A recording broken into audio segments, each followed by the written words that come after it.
Back behind the Church of Yorshka, in the Irithyll city, there is this lonely, hollowed sort of Corvian. He is most skittish and aggressive, and of all else, he is also red-eyed, praying to this gravestone here. The fact that it is behind that of the Church of Yorshka, it implies that it is more than likely belonging to it, and perhaps even of belonging to a previous great individual of it. More than likely, judging by this figure here, it would be someone of grave importance to the painted world of Ariandel, more than likely. And more else on that topic. Escaping from a treacherous passage going down a path of roots and falls and followers and millwood and frozen trees and giant ice crabs, there is this area. We face a champion's grave tender. A grave tender of little to no knowing origin, who tends to this grave of champions at rest. Champions and collective, mind you. As in, this is more so just oriented to that of those who go out of their way to kind of PvP and duel each other, really. However, if we pay careful attention to what was his weapon, the Valor Heart. Fought without rest until he lost his mind. In the end, only his page and a lone wolf stayed at his side. So this grave tender was also a champion himself. Interesting enough of a detail. So we know, therefore, this area is what I say it is. So then how come we see this sort of detail? There is a grave in Lothric that sees no visitors, a dark place where rootless warriors rest. The Queen of Lothric alone cared to wish the poor souls good fortune. Now, that could imply the untended graves, but in like description, I always thought this could have been the champion's grave tenders area in description, although that wouldn't make sense locationally because Lothric Castle is a very different location. So it would seem that it would have to then mean that of the untended graves, or even that as the Cemetery of Ash, as it is called. But the Cemetery of Ash, from what I could tell, was just dedicated for those who sort of had been put to the trials of trying to link the flame and would instead eventually awake there for their new journey of redemption. And then as we look over here, the Queen of Lothric, married to the former King Osiris, was initially revered as a goddess of fertility and bounty. After giving birth to Ocelot, her youngest, she quietly disappeared. Now that's also an interesting detail to me, and sounds a little familiar also.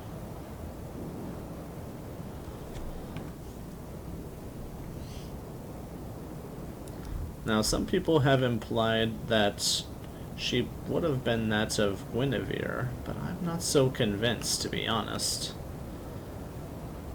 In fact, more likely, I personally think the Queen of Lothric herself very well could even have been Rosaria. Guarded by a series of treacheries and grubmen in the Cathedral of the Deep, we find this pathway to what is the bedchamber of Rosaria, who herself is considered a goddess of bounty and fertility.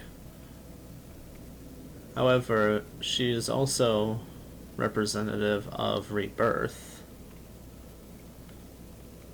as is she even has a covenant here where we can sort of deliver her tongues of our foes to sort of reallocate and rebirth ourselves in desired mannerisms. And there is a little bit more weight to this theory. Going through that of Lothric Castle, all the way to and through their grand archives, all the way to the tippy top of it, where these angels are, is another way inside through the top, as well as a cage to which belonged to one of the queen's favorites, a heavenly daughter Gertrude, who was taught a miracle or two by that of the angels, and then at some point in some of the incidents of Lothric Castle was kept in this cage here high above the grand archives, kind of watched over by it. We have this scrub man here,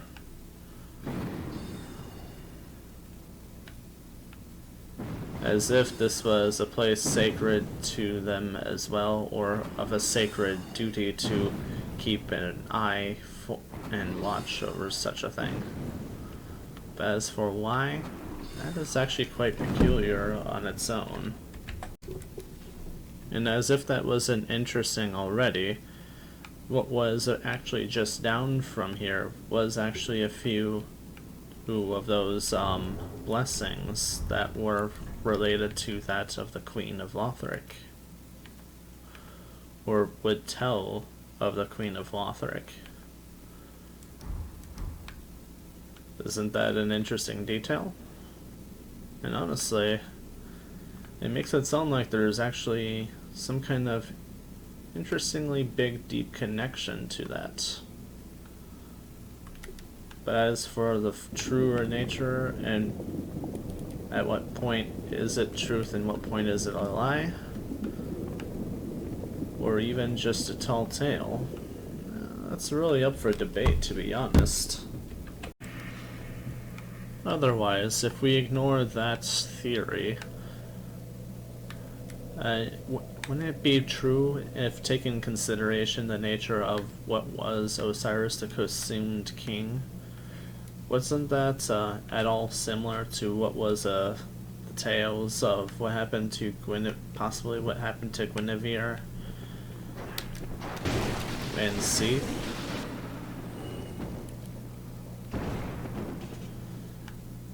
It all really is much a confusing topic, and really leaves more to strive for and try to dig up and make sense of when it comes to that of Lothric Castle's true nature.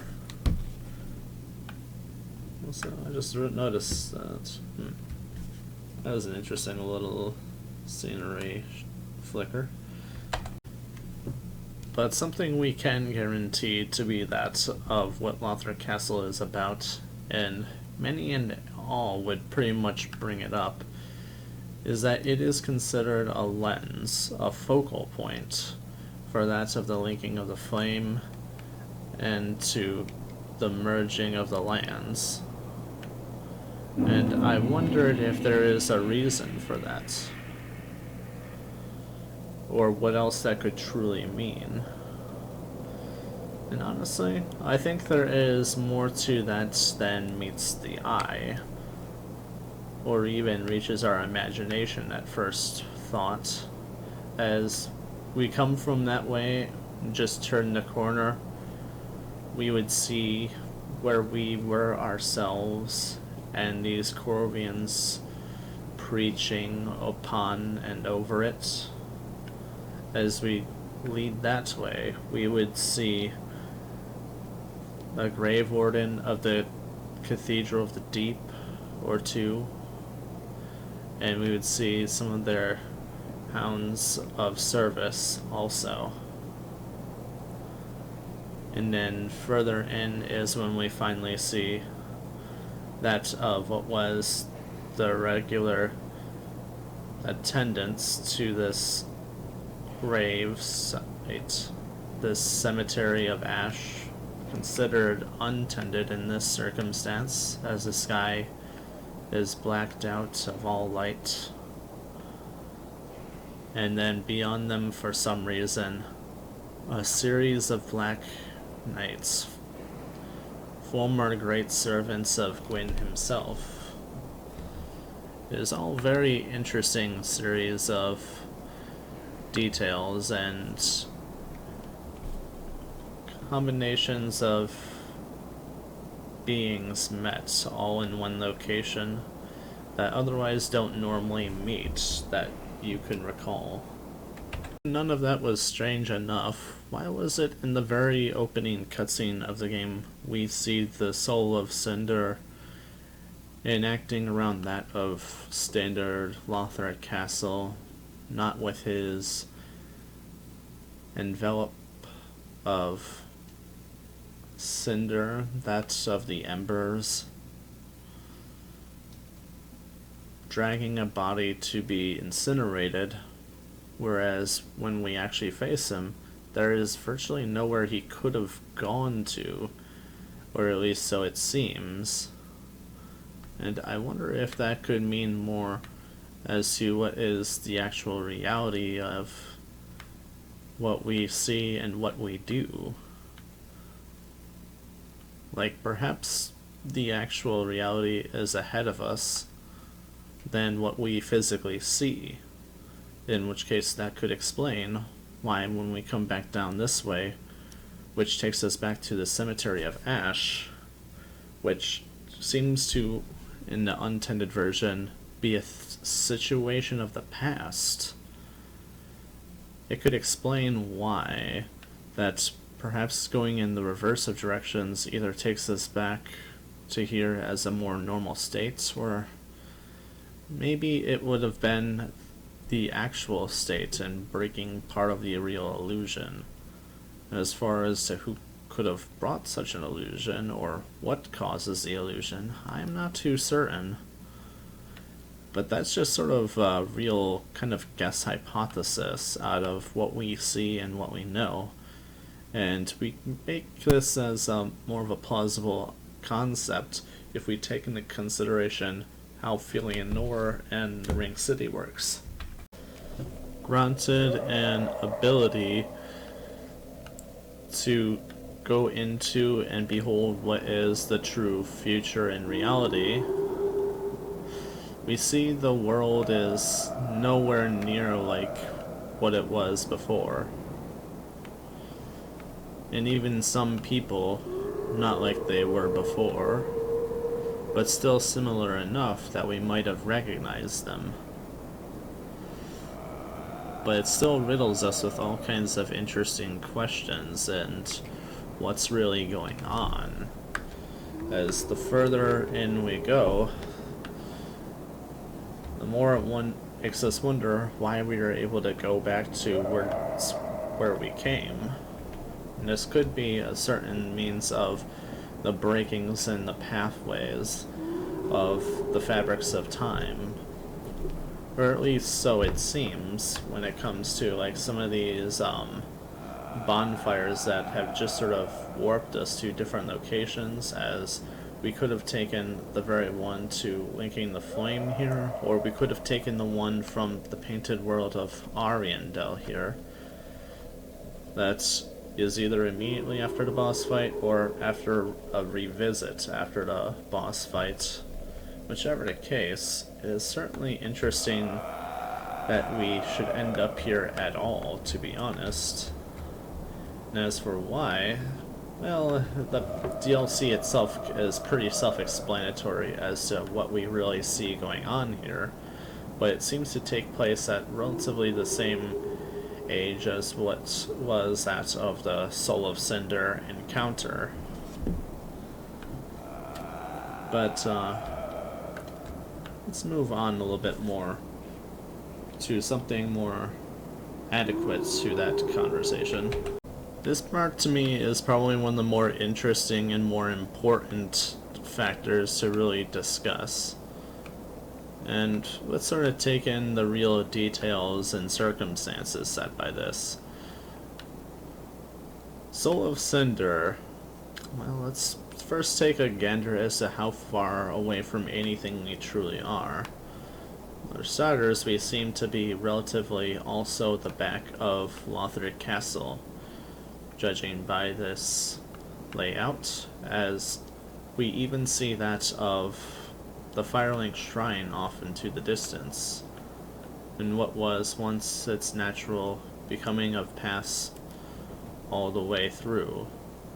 As we sort of look around carefully of that, it was all collapsed on its way back to the castle, and this would have been the very back end of it, where it was truly raised up, and that of the prince's corridors. That is where we find ourselves, that of the pathway to the Soul of Cinder for some of reason. The place in which we can link the flame. Should we choose, of course.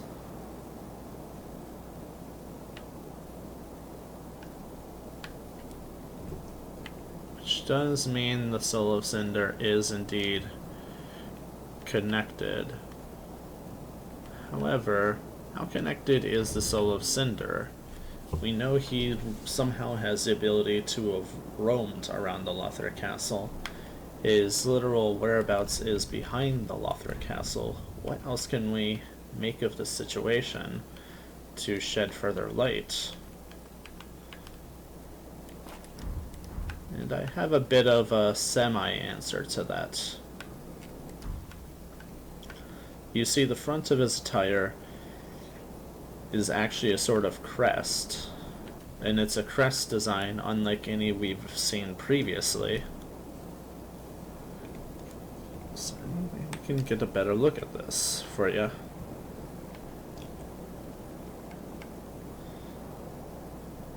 There we are. Take a good hard look. And if you're paying really close attention, it should look semi-familiar. Now I say semi for a reason. But essentially, in the style of it, it is nothing but practically that of the Lothric Castle's handiwork. Let's read the descriptions on it. Armor of the Soul of Cinder, a deific manifestation of the Lords of Cinder who linked the first flame. It resembles a knight's armor, but bears hideous burns and contortions, taking the shape of a deathly ribcage. It exists as a symbol of the great lords and the noble act of linking the fire, though it is no more than an empty husk. An empty husk, of all things. To me, that is an interesting thing to note.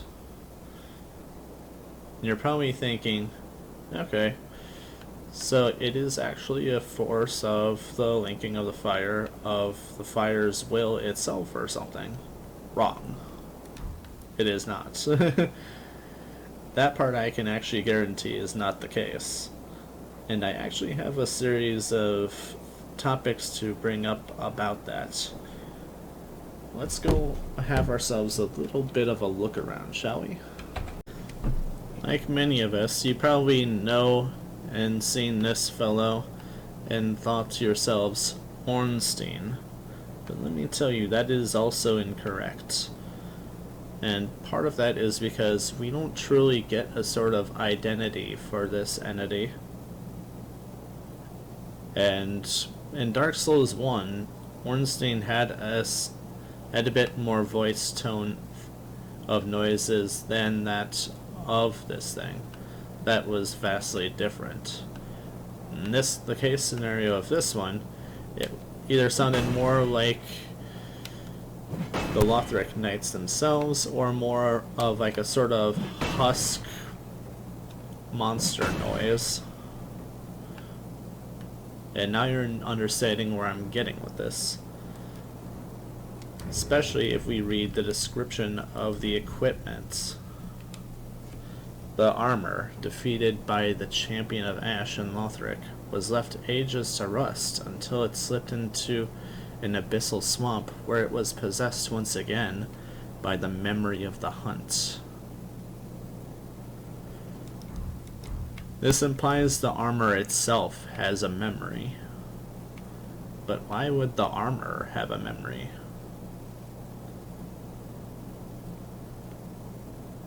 Well, I do believe that would mean that the armor itself was a sort of possessed entity. An entity ready to fight us, and even serve that of the Lothric Castle. And if that's the case, then that means they also have, to some extent in the Lothric Castle, some connections and methods of applying husk to armor that is a sort of living entity of armors of nature. But what really sets this as a doable thing in the first place? Well, for that, we need to look really, really careful and maybe even look really, really far back when it comes to the Dark Souls series, I'm afraid. Because the original concept of this was actually as far back as Dark Souls 1, to be honest. We met another sort of iron figure, an iron golem to be more precise. That's at the Sen's Fortress, where Black Iron Tarkus just absolutely destroys. However, in the descriptions of the Iron Golem's core, we learn that it was animated by that of a petrified bone of a dragon. An interesting piece to be sure. And now you're thinking, a petrified bone of a dragon became the core of an animated iron golem. Does that mean that they probably could have used like other dragons or like their bones or like dragon-like entities for their bones and nests to animate husks as well? In like other games like this one? Now you're probably thinking what you should be, and believe me, there is much more to cover with this concept. What do you think? A good cosplay?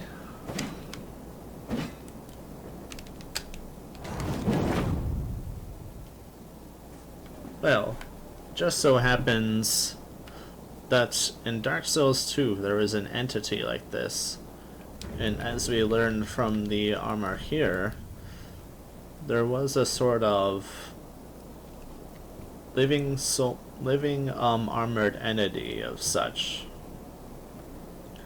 that took into existence as a sort of immortalization sort of memory of the ones that got lost to that of the Adjudicator in the Ring City. And I think this should give us a few other kinds of ideas to the concept as to what might really be going on. But in Dark Souls 2, these guys are of certain places related to the ownership of the castle of Drang Lake. We've seen about 6 of them or so guarding the actual castle interior as you try to figure out where you should be going, as you opened up doors that required the souls of enemies to be opened.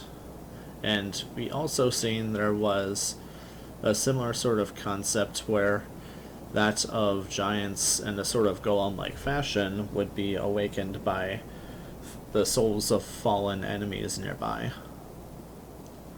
So that's more and more to that concept as is. And then that also means somehow more information should exist on these guys, as they have supposedly been immortalized in their memory, as they have went and invaded that of the Ring City and instead became servants and of it. And we all remember what the Ring City is like, right? How about a few reminders? But once within the Ring City, at the very start of it even,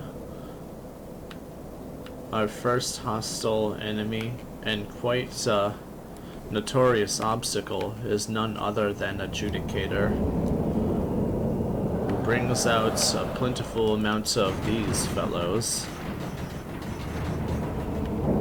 to rain all kinds of horrible things upon us. And in certain other locations, as we get closer or more into locations he probably dislikes us to be in, we see him enforce other sorts of enemies, such as one sort of summon of Lido. We've seen them before of Half-Light.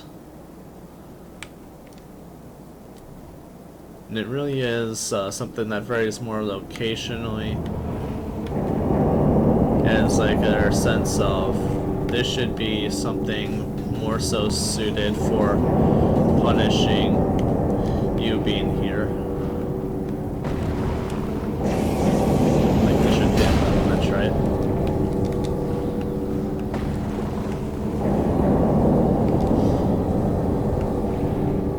But you already see how chaotic this is as a nature. And it most certainly was an interesting thing to go about with, as a sort of hazard.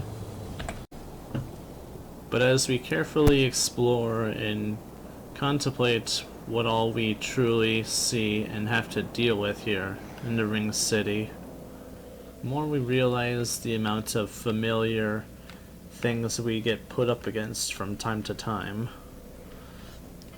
And we also encounter some interesting familiar sights. For example, this elevator design was one we would see back at Irithyll as we tried to proceed that way towards that of the church there, where we fight the Pontiff Sullivan.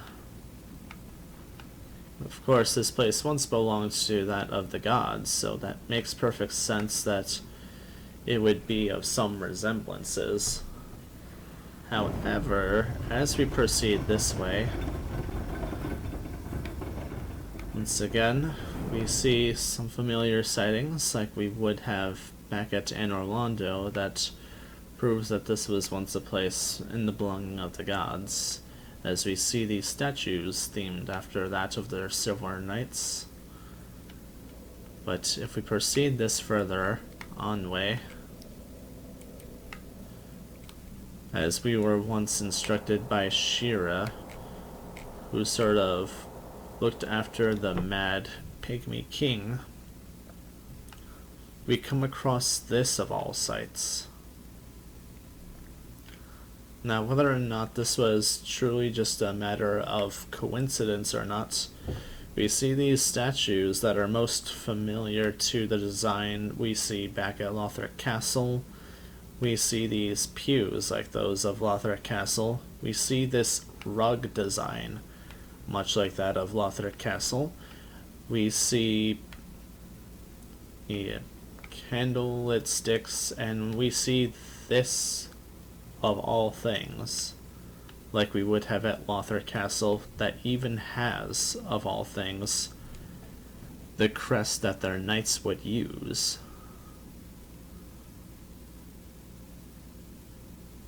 And if you think I'm making that last part up,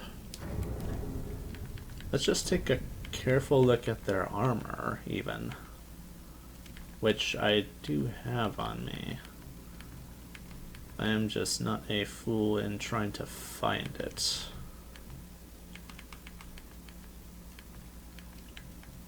As I should have it.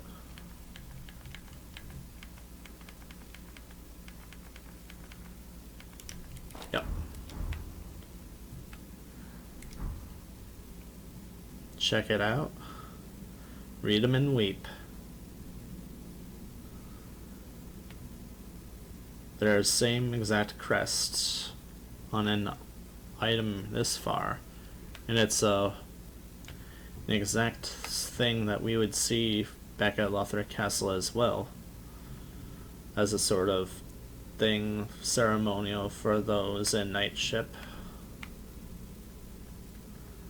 Something I wonder is if entities here were taken to Lothric Castle is something I've particularly been curious of, and it actually makes sense to another sort of topic. As I was kind of looking around at things, by chance recently, like today even, I noticed this, which mentioned dragon hunting tool used by Lothric Knights explodes upon contact, inflicting lightning damage. Have since tamed dragons but were once hunters of dragons themselves. This explains their special hunting gear and why they worshipped the sun. So not only did they worship the sun, but they themselves at some point hunted dragons. Now, to me that's an interesting detail because the dragons have been extinct for how long? In which case, there really wouldn't have been much reason that they should have much experience in hunting dragons.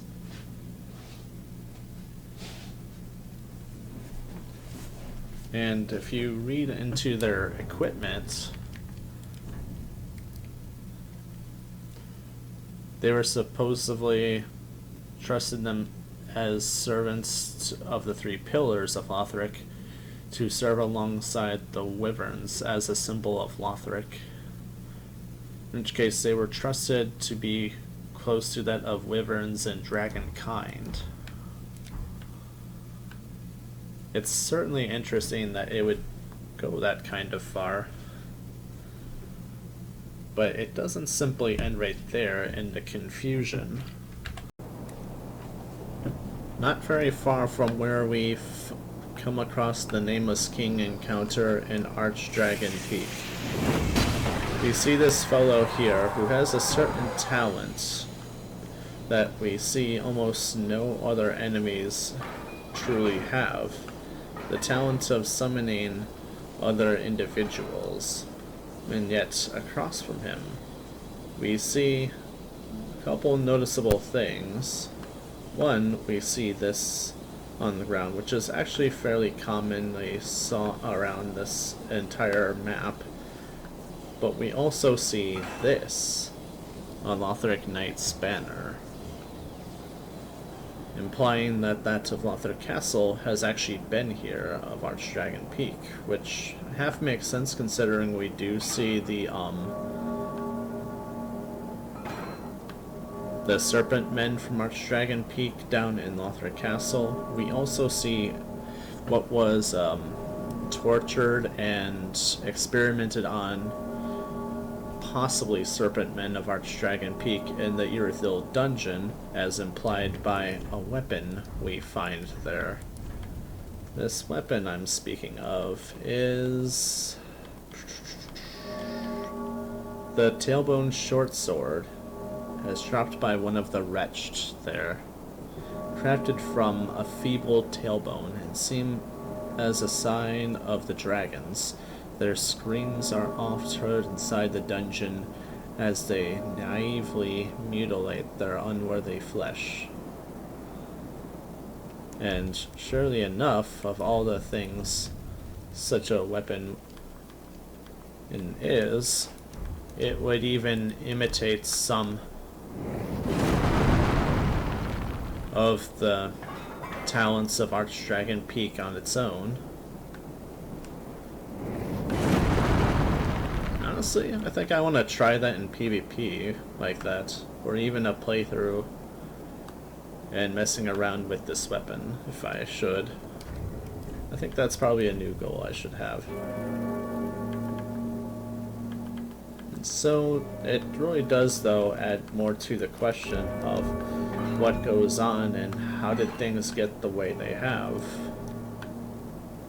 And honestly, it would also explain how this location got riddled with all these sorts of more churchy sort of cleric designs into the layout, as we see cloth draped across the top, as we see incense burning. Well, it looks like they tried to make it into more of a holier ground of all things. But for why? And why of all things should we find a bell of awakening here? That too is also a pretty curious topic. As for why should we have one here, then we see, as a massive difference to that of Lothric Castle, we practically get sunlight here, which very well could have been because that of the Nameless King. But it is certainly an amazing sort of aspect that we should actually have sun here in general.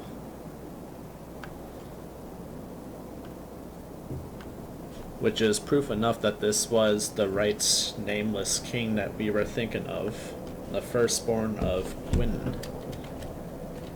In continuation to that topic, there was actually another example of Lothric banner and ceremonial practices there at the Archdragon Peak, which was actually the very first, well,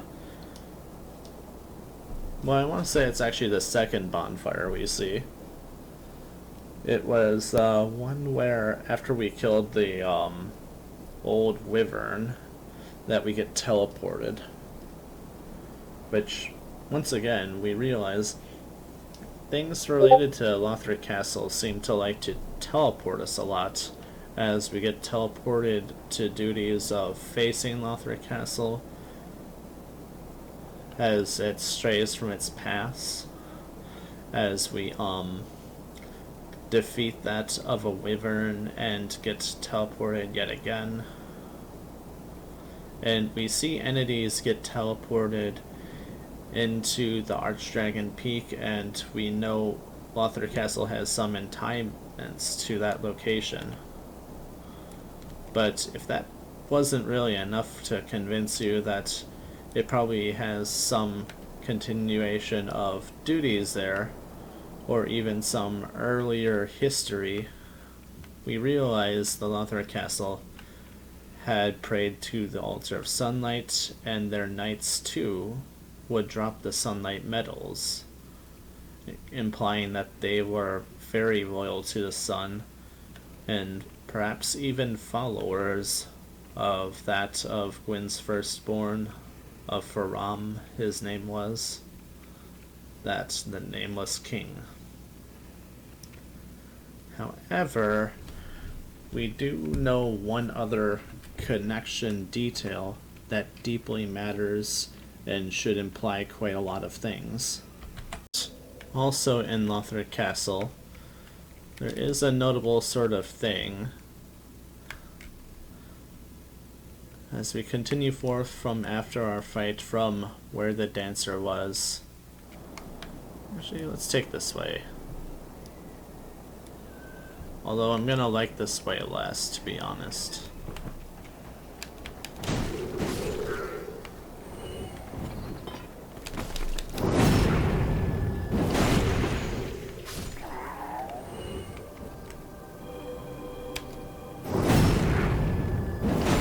That's disarmed already.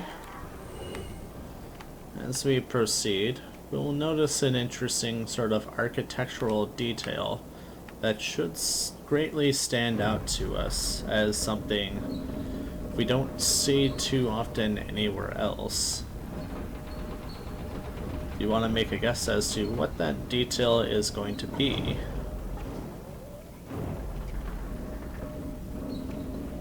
If you have any guesses, better make them now, because I'm just about there.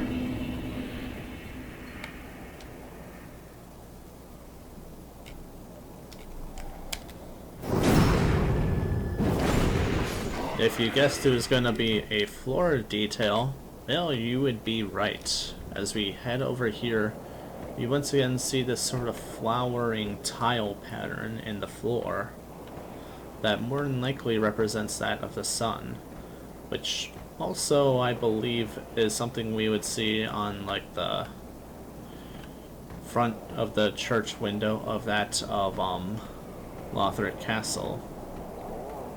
And honestly, it might be actually a symbol of that of the way of light, the way of the sun, and whatnot. But we would also see it once again over there where that cathedral knight is. Now, I do think these cathedral knights, however, are distinguishedly different from that of the ones we would see at the Cathedral of the Deep. In fact, I think they probably have some resemblances of origins as to being servants to the way of light, as the Cathedral of the Deep was once of that nature itself, but they would not probably turn on their friend of such. And so those of the red are simply that of the protectors of the deep now instead, is what I believe is the real story of cause. And so you see there is definitely quite an interesting amount of connections we can conclusively make speculation off of that deeply entwines Lothric Castle to some interesting places as a history, as possible its second of nature. As for what the true extent is, it really is up to the imagination, but I do believe it probably has lost certain touch with some of locations, but part of what I really think is else otherwise going on, I think, rather than actually bringing true Wyvern back home, it sort of took an experimentation on what was of people trying to chase that of dragons. And let me elaborate what I mean by that. Now, let's take a look at these items here. Stone imbued with the power of the everlasting dragons. The second of its kind, offered to a towering dragon. The illusion achieved was the first case of a human imitating the form of an ancient dragon, and it revealed the smallness of human existence. The road to the old dragons is long and arduous, and only one can complete the journey.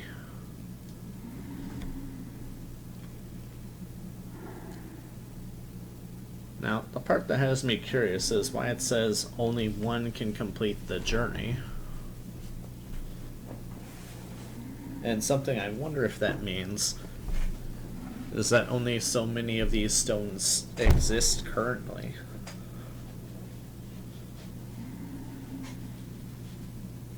And what it truly means that these stones had originated by.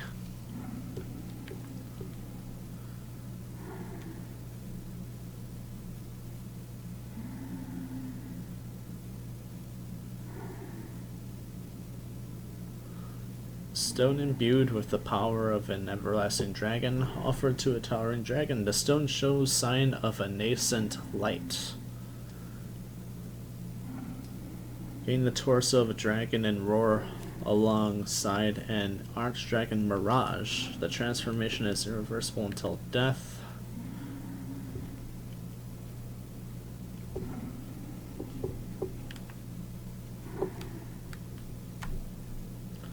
Used in a secret rite of by dragon worshippers. From ancient times, the path of the worship was walked by warriors. It is said they envision Archdragon Peak in the depths of their meditation, and at times they even hear the distant sound of the great bell at the peak. Those who choose the path of the dragon strive for perfect imitation, And the dragon head rite is the first step in this grand process.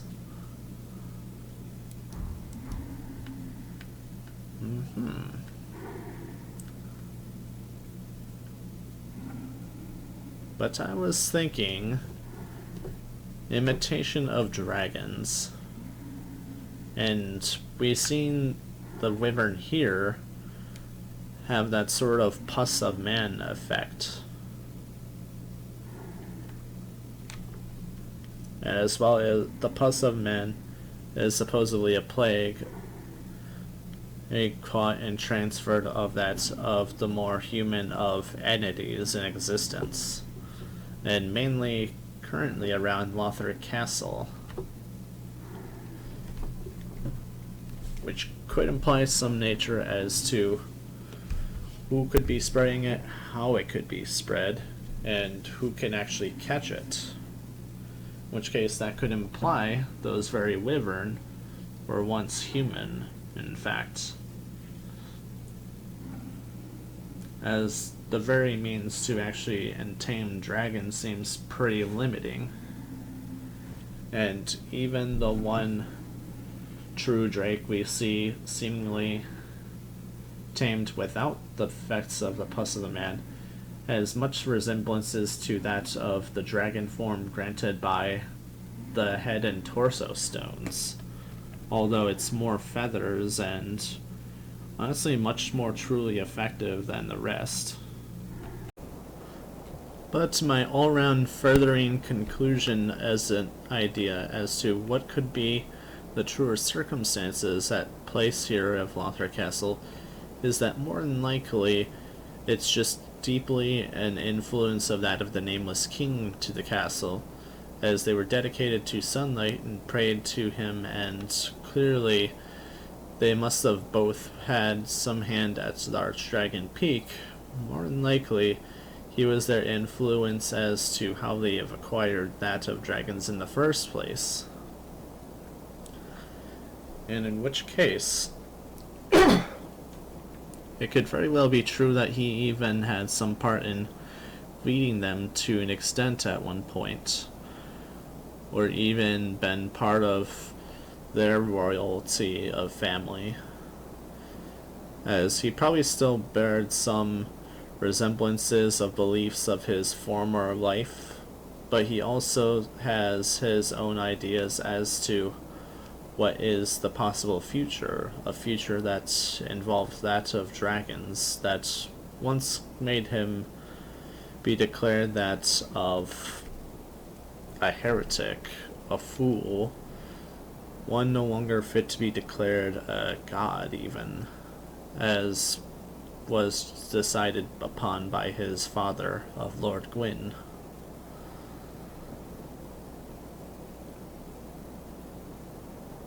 And so that really does paint some amount of perspective of some of the things that could be really taking place here at Lothric Castle.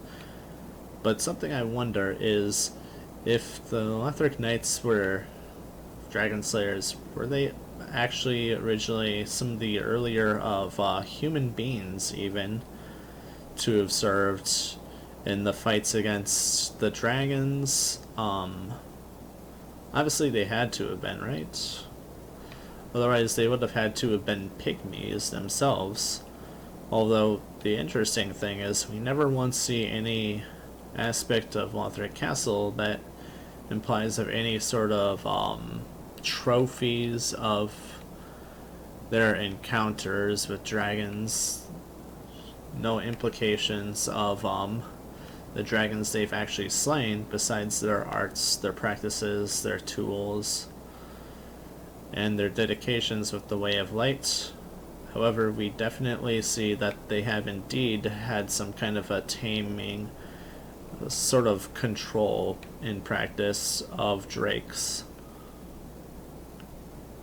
So it does raise a number of questions of possible circumstances. But all in all, I think they were definitely a very, very early and long-lasting civilization. It in turn could have been a significant sort of development and example even And it could even be a sort of secret, secondary, great kingdom of importance that just never gets referred to when we're in Dark Souls 2, because they just simply wanted to highlight of Dark Souls 2.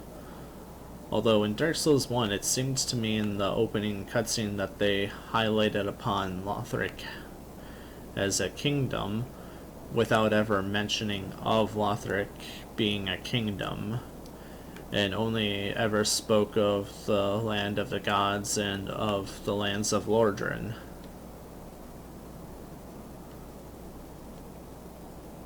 And so there are still some empty gaps and ways to make on the off chance sort of speculations of. But if it is true that they were of the earlier humans and maybe even some once pygmies perhaps, it could also elaborate another sort of drawing of why those of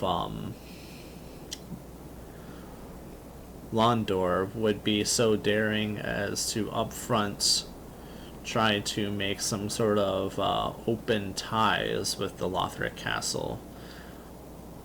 And in a time where the Lothric Castle decides it's against the linking of the flame. And so it really does make some interesting ideas as to what else could be really going on to draw the speculations of this and that, and honestly makes it more exciting, more appealing, and honestly, if it's true, then that's just that much better to like talk about and think about, and think, yeah, they were this kind of crazy, alright, or this is actually their home to some degree, and they would like to make it more so that, or something of that nature. But it's like, until we find the more conclusive of evidence, it's just really more speculation than anything else, but it certainly does make it fun to think about. Especially when you see things like this, and you almost wonder if there's other symbolic meanings behind things than what we've so far immediately recognized. And honestly, I think there probably is. I swear earlier on I had a sort of idea as to why they became butterflies, as an example, instead of like they're angels. Like, before in the video, I suggested it was probably like Lothric Castle's being against that of angels or something, and Lothric himself deciding why not butterflies instead.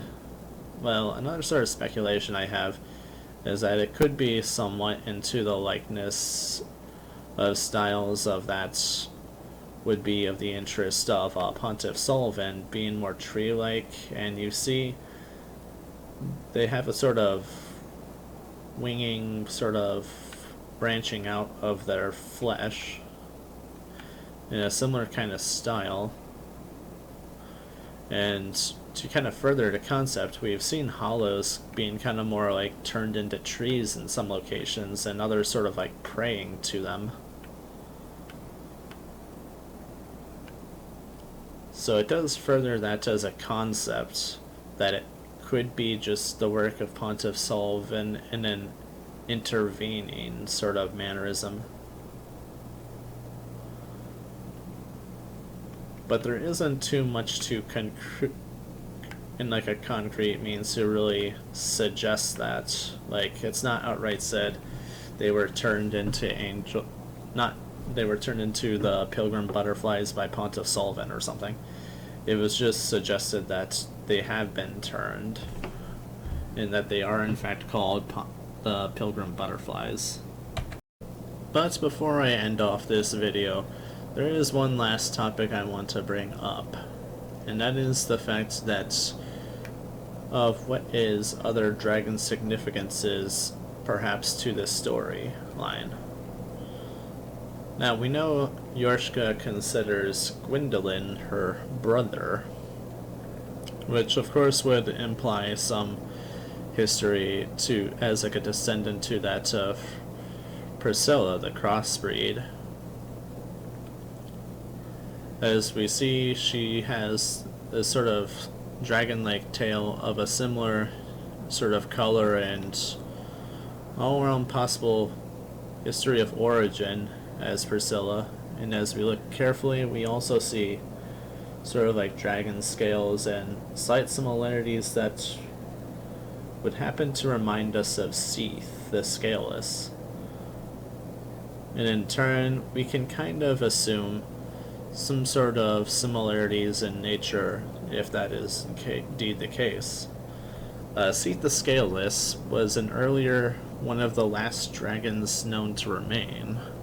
A dragon that was born without scales and pale.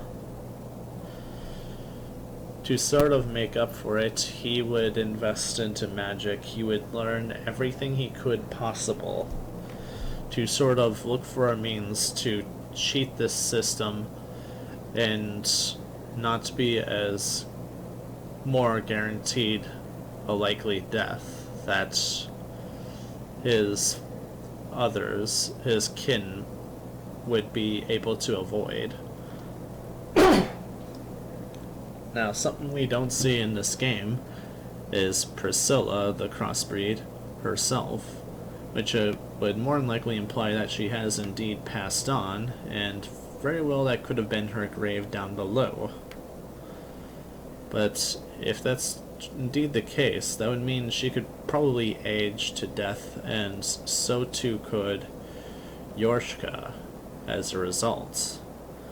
And something I wondered is if it could also be the case that if their state of being was also of any sort of thaumical use, like perhaps being existent as partial dragons could have been a sort of utility to some for their sort of purposes towards that of bringing back the dragons.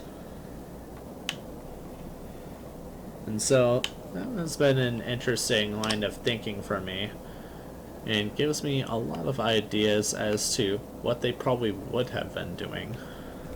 And I almost wondered if perhaps a previous entity like Priscilla was perhaps even subjected to like murder or something for the sake of like samples of something more dragon-like by someone like Pontiff Sullivan, as we do see a sort of turned sort of Corvian overlooking the grave, all for the sake of making another sort of push, sort of practice in the production of dragon kind, as it seems like they more than likely took any means possible to make such a reach, as we do see the tortured wretch in the Irithyll dungeon. So that really gives us a bit more of like a timeline that it wasn't right away that they had dragons. They didn't have them for a long time. Dragons were indeed more of just a recent entity. And if it's a recent entity, then that means we can trust certain things were more than likely before it.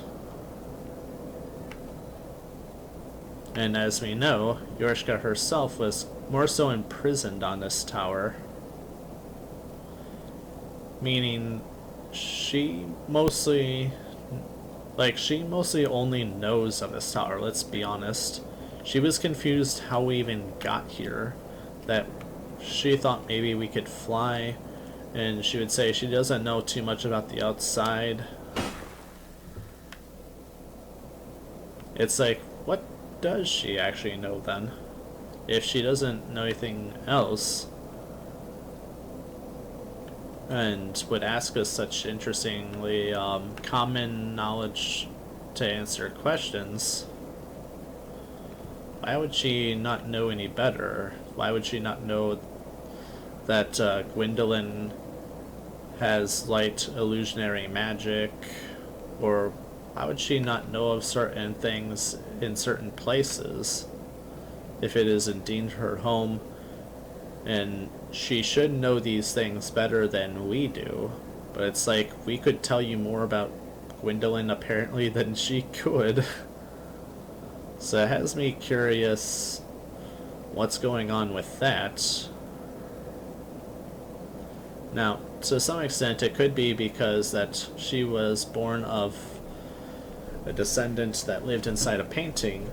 They had no reason to know too much further, of course. Although, you would think you would have been told quite a few details about your own home outside of it, outside of a painted world. But it also makes us wonder a little bit as to when and how Alfreda and Ariandel became the now decided entities of the painted world. As Alfreda was once one of the sisters of the Sable Church, and how much the previous runners of the establishment of a painted world even knew of such a thing, or what it could mean as an influence and becoming of state. Now, I think that will honestly be more of like a question of a different video in my opinion, as this is already quite lengthy, and honestly I don't have the answers yet anyway. But thank you so much for watching, if you indeed have this far. I'm 41 Solstice 25, Winter Solstice 8, and you have yourselves a great day. Bye bye. And so, one last final interesting detail to remember is that the weapons of the Archdragon Peak are made of basically bones of a dragon. And these actually unlock sort of a wind sort of dragon-y attack, much like the headstones and torso have sort of manifestations of the dragons, so too do these. However, did you realize the Iron Golem back in Dark Souls 1 also has a wind attack with his blade when he swings his axe? The fact that he is cored up with the petrified bone of a dragon should lead to some suspicions of that as a nature.